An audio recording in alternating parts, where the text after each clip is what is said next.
This lesson is on acceleration. By the end of it, you'll be able to define acceleration and calculate average acceleration over a time interval when you're given velocity and time data. So first, actually, let's look back at our definition of velocity. These were our velocity notes, and you can see that we defined velocity as how fast position is changing, or the rate of change of position, gave the symbol the units, and defined the formula.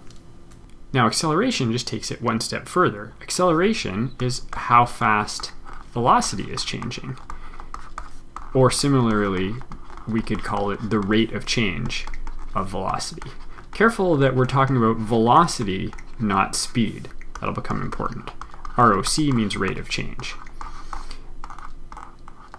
And just like velocity was a v with a vector arrow over top of it, acceleration is an a with a vector over top of it. And we can write average or instantaneous in the subscript.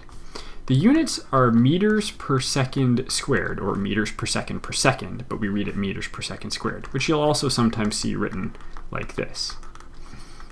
Similar to the formula for average velocity, the formula for average acceleration is the change in velocity now over the change in time, where the change in velocity is the final velocity minus the initial velocity, and the change in time is the final time minus the initial time. Let's take a look at an example. We've got a car slowing from a velocity of 18.5 meters per second east to 3.5 meters per second east in 10 seconds. What's the average acceleration over this time? If I draw a little picture of that, I've got my car going 18.5 meters per second in the eastward direction at first, and then later it's still going eastward, but much more slowly at 3.5 meters per second. So this is V1, and this is V2.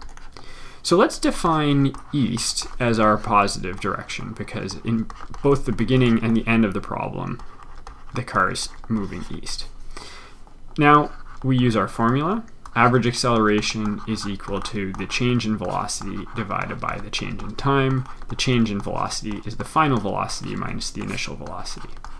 Now, because I've defined east as positive, I can just call these both positive 18.5 meters per second and positive 3.5 meters per second, and then that carries the eastward direction with them. Be careful, though, that this is V2 and this is V1. So I've got 3.5 meters per second minus 18.5 meters per second divided by 10 seconds. So I end up with negative 15 meters per second. That change in velocity is happening over 10 seconds. In other words, I'm decreasing by 1.5 meters per second every second, or 1.5 meters per second squared. So I've ended up with negative 1.5 meters per second squared, and these were both eastwards, so I'm still eastwards, but I've got a negative here, and it's customary to report our answers as positive. I can flip this to positive by flipping this as well. So that's equal to positive 1.5 meters per second squared west.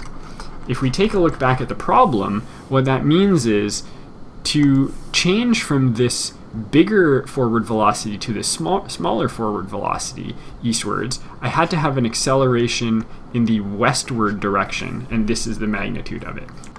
Let's look at a couple more examples of constant acceleration just to understand what it means, and also to wrap our heads around what meters per second squared means. These are both examples of constant acceleration. Here we have velocity in meters per second right. And if we take a look at all of the velocity values, we can see that each second we're getting an increase of 2 meters per second.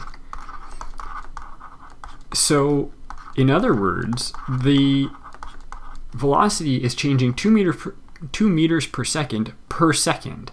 The acceleration, therefore, is 2 meters per second squared.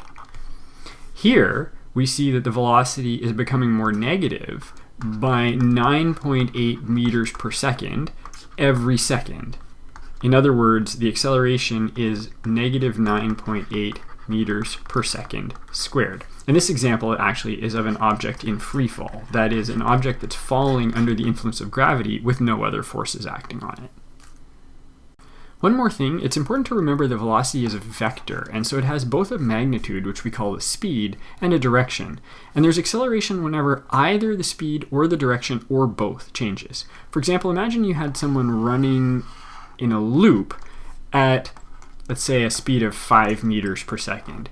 So although their speed is not changing, their velocity is changing because they keep changing direction. And therefore, in this case, there is an acceleration.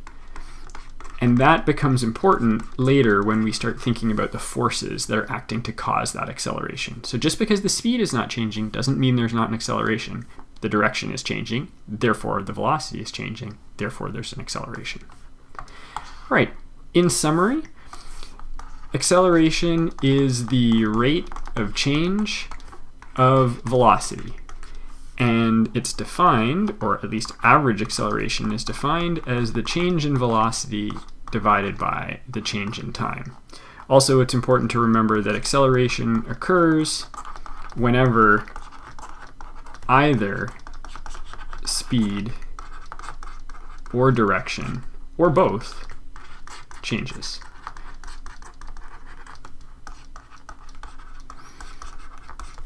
Okay, so that's an introduction to acceleration.